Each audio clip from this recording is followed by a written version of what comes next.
Olha, o Supremo Tribunal Federal formou maioria e derrubou uma lei de Rondônia que proíbe a linguagem neutra nas escolas. Em novembro de 2021, o ministro do STF, Edson Fachin, suspendeu essa lei que proibia a linguagem na grade curricular e no material didático de instituições locais de ensino, públicas ou privadas, e em editais de concursos públicos. No voto, Fachin manteve o entendimento e afirmou que a lei estadual foi contra as normas fixadas pela União, ou seja, a competência para legislar sobre normas de ensino geral é da União e não dos estados. Ele não entrou no mérito, ele disse simplesmente que a competência não é do estado e é da União. Os ministros Alexandre de Moraes, Ricardo Lewandowski, Carmen Lúcia, Dias Toffoli e Luiz Roberto Barroso acompanharam o voto do relator. A ação foi apresentada pela Confederação Nacional dos Trabalhadores em Estabelecimentos de Ensino com a justificativa de que a lei tem preconceitos e intolerâncias incompatíveis com a ordem democrática e com os valores humanos. Para debater esse tema, nós convidamos a deputada federal Ana Pimentel, do PT de Minas Gerais, e o deputado federal José Medeiros, do PL de Mato Grosso. Muito bem-vindos, boa tarde aos dois. Essa proposta, deputados, da linguagem neutra, em poucas palavras, eu diria, contemplar mais pessoas, aquelas conhecidas como não binárias, ou seja, não apenas quem se identifica com os gêneros masculino e feminino. Dito isso, deputada, a linguagem neutra em escolas e demais instituições de ensino pode ajudar ou não na inclusão? Luciana, boa tarde. Quero agradecer a oportunidade de debater um tema que é tão importante nesse momento na nossa sociedade. Eu considero que a linguagem neutra, que eu gosto de falar, a linguagem inclusiva, ela é fundamental nesse momento na nossa sociedade, exatamente por ela explicitar a diversidade que nós temos nesse momento de identidades sexuais, orientações sexuais na nossa sociedade e, portanto, a linguagem, que ela é sempre socialmente, historicamente relacionada, a linguagem é fruto das relações sociais históricas da nossa sociedade, representa os anseios da contemporaneidade. É fundamental que, nesse momento, a linguagem inclusiva ela esteja também dentro das escolas. Deputado José Medeiros, eu vou fazer a mesma pergunta, então. A linguagem inclusiva ou a linguagem neutra, como disse a deputada, a linguagem neutra, ela ajuda ou não na inclusão de pessoas na educação? Boa tarde, Luciana. Boa tarde, deputada Ana. Olha só, eu tenho entendimento que ela não é inclusiva e também não é neutra. A nossa língua portuguesa, como todo mundo sabe, ela deriva, como outras línguas, ela vem do latim. O latim já teve um termo neutro, e depois a língua evoluiu e passou a ter um termo ele comporta todos. Então, a língua portuguesa passou a não ter, ela não tem sexo, ela não tem orientação sexual. A língua portuguesa, ela acaba assambarcando, quando diz todos, não quer dizer que a palavra masculina todos é para o homem. Assim como quando eu digo sol, não é que o sol é o homem, ou a lua é feminina, ou a terra é algo feminino. Então, a língua portuguesa ela tem essa variação e essa riqueza. Algumas outras línguas, em outros países, optaram por não ter essa versatilidade.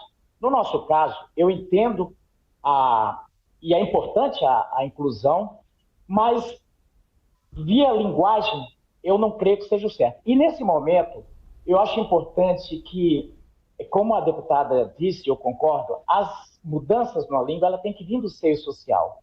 Essa linguagem, ela está vindo de cima.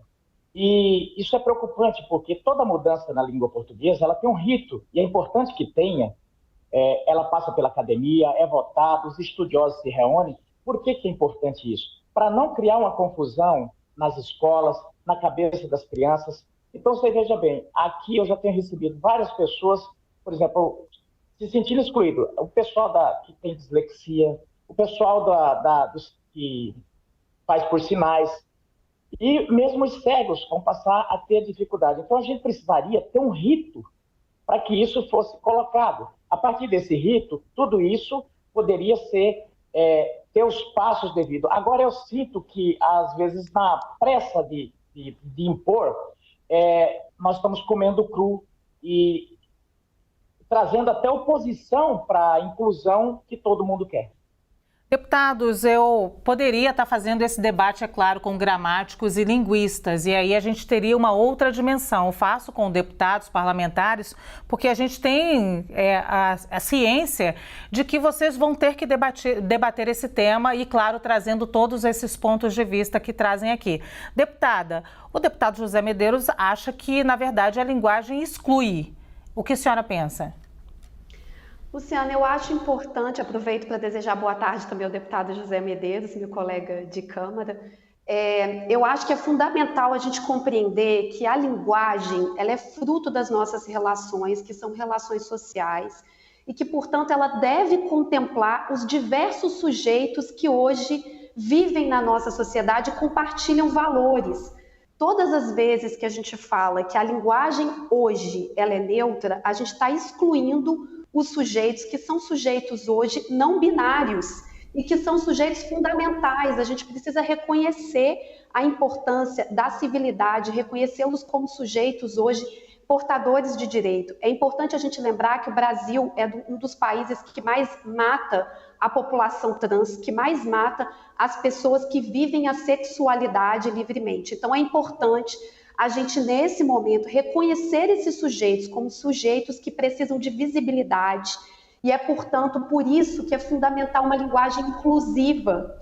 E acho que essa questão que o deputado José Medeiros levantou é importante, da linguagem inclusiva também reconhecer outras formas de comunicação. E é por isso que a gente tem privilegiado hoje o uso de todes, porque o uso de todes, ele possibilita essa inclusão também em cima da diversidade de comunicação que a gente tem hoje na nossa sociedade. Então, no meu entendimento, é fundamental, e é fundamental para as crianças, desde nova, terem acesso a esse tipo, a essa comunicação, a essa linguagem, porque tendo isso desde a educação mais inicial, elas não serão portadoras de preconceitos. Porque quando a gente não usa o termo neutro, na verdade, a gente está excluindo a população LGBTQIA+.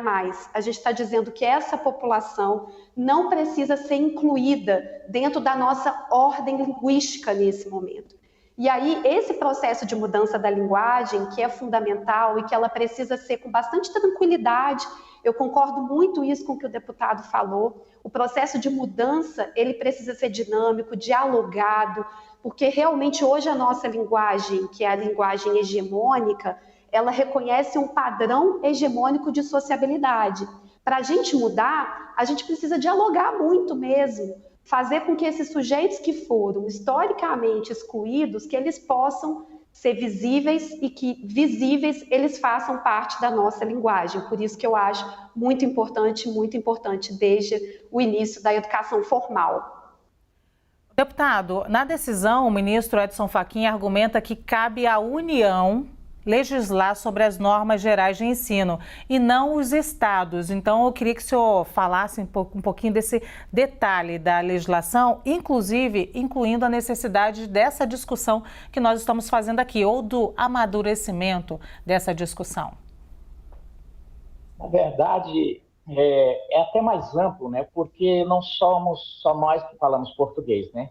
Então, geralmente, o rito quando vai fazer alguma mudança na língua portuguesa, começa lá por Lisboa, né?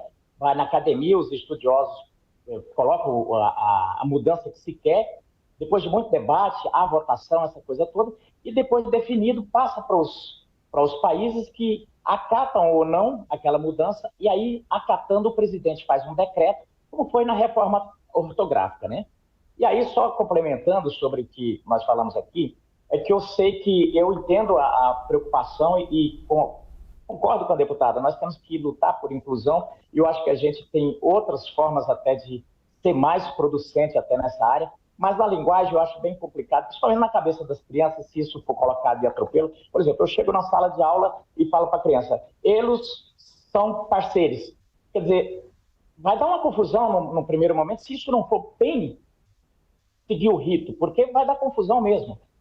A gente está praticamente mudando a língua portuguesa, o jeito.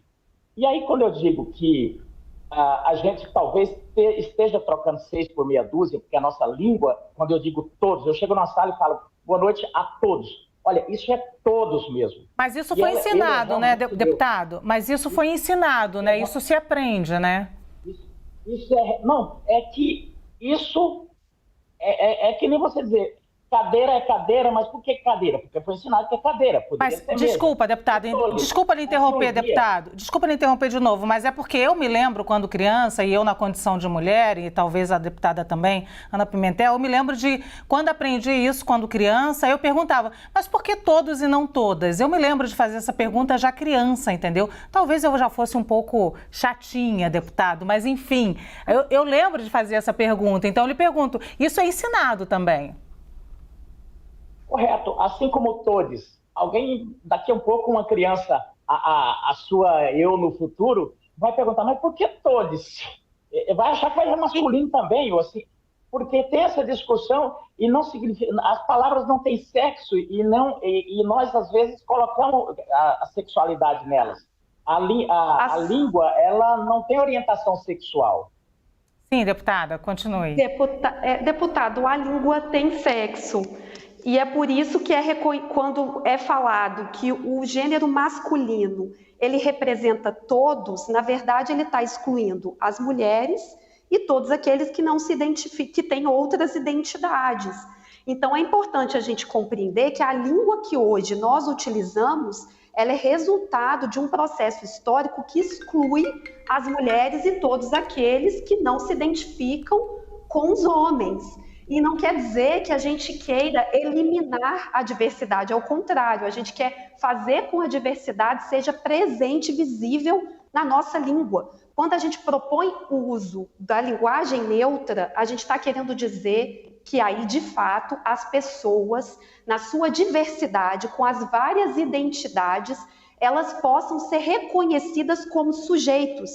Que a verdade é que a dificuldade com a utilização da linguagem neutra é com as pessoas que não são identificadas com a linguagem hoje hegemônica, que é a linguagem masculina. Por isso que a linguagem é sempre também um exercício de poder. Essa é a verdade, a linguagem é sempre um exercício de poder. Quando a gente afirma que a linguagem utilizada como neutra deve ser a masculina, ao final a gente está dizendo que a linguagem deve ter uma supremacia, assim como nas nossas relações sociais, uma supremacia masculina. Deputada, eu quero dar pelo menos 20 segundos para o deputado aqui, para não dizer que nós somos duas mulheres oprimindo aqui o deputado. Por favor, deputado, 30 segundinhos para o senhor, para a gente encerrar. As palavras, a gente acaba sendo uma interpretação, mas quando eu digo a lua, não significa que ela é uma mulher. Quando eu digo sol, é que o nosso português é rico. E quando eu digo todos, não estou dizendo que é um homem.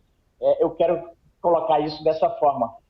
Realmente está havendo uma sexualização das palavras e eu acho que nós vamos mais excluir do que incluir, porque quando nós já houve uma evolução desse neutro que está se querendo hoje para um neutro amplo, como é colocado hoje. Houve essa evolução já lá no latim.